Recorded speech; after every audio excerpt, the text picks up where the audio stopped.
12 ফেব্রুয়ারি নির্বাচনকে ঘিরে সামাজিক যোগাযোগ মাধ্যমে বইছে অপতথ্যের বন্যা, যার 90% ছড়িয়েছে ভারত থেকে। এমন তথ্য দিয়ে প্রতিবেদন প্রকাশ করেছে আন্তর্জাতিক সংবাদ সংস্থা এএফপি।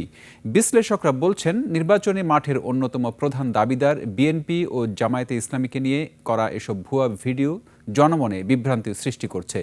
এএফপি ফ্যাক্ট চেক দল ইউটিউব, ফেসবুক, টিকটক ও ইনস্টাগ্রামে ভুয়া শত শত এআই নির্মিত ভিডিও শনাক্ত করে। বিস্তারিত আফসানা নীলার রিপোর্টে। কালার এক্সপার্ট এবং মাইল্ড অন হ্যান্ডস টেকনোলজি সমৃদ্ধ অরিক্স অ্যাডভান্স ডিটারজেন্ট পাউডার আপনার লন্ড্রি এক্সপার্ট। 2024 সালের গণ অভ্যুত্থানের পর প্রথমবারের মতো অনুষ্ঠিত হচ্ছে জাতীয় নির্বাচন। 12 ফেব্রুয়ারি নতুন সরকার নির্বাচন করবেন ভোটাররা।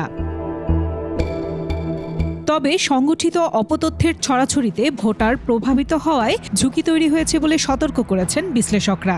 এসব অপতথ্যের বেশিরভাগই ছড়ানো হচ্ছে ভারত থেকে। এমন তথ্য দিয়ে প্রতিবেদন প্রকাশ করেছে আন্তর্জাতিক সংবাদ সংস্থা এএফপি। প্রতিবেদনে বলা হয়, নির্বাচনে জনমত প্রভাবিত করতে কৃত্রিম বুদ্ধিমত্তা বা এআই ব্যবহার করে অসংখ্য ভুয়া ছবি ও ভিডিও প্রকাশ করা হয়েছে। বাংলাদেশের হিন্দু সংখ্যালঘুদের ওপর নির্যাতনের কথা বলে হিন্দু জেনোসাইড হ্যাশট্যাগ দিয়ে সামাজিক যোগাযোগ মাধ্যমে 7 লাখেরও বেশি পোস্ট হয়েছে। যুক্তরাষ্ট্রভিত্তিক গবেষণা সংস্থা Center for the Study of Organized Hate জানায়, 2024 সালের আগস্ট থেকে 2026 সালের জানুয়ারি পর্যন্ত গুজবের এসব পোস্ট ছড়ানো হয়েছে। অপতথ্যের 90%ই ভারত থেকে তৈরি হয়েছে এবং বাকি অংশ যুক্তরাজ্য, যুক্তরাষ্ট্র ও কানাডা থেকে ছড়ানো হয়েছে। এএফপি ফ্যাক্ট চেক যেসব অপতথ্য খণ্ডন করেছে তার অনেকগুলোই হাজারেরও বেশি শেয়ার হয়েছে। এর মধ্যে আছে এআই দিয়ে তৈরি করা ভিডিও যাতে বিএনপিকে ভোট না দিতে অনুরোধ করা হয়েছে।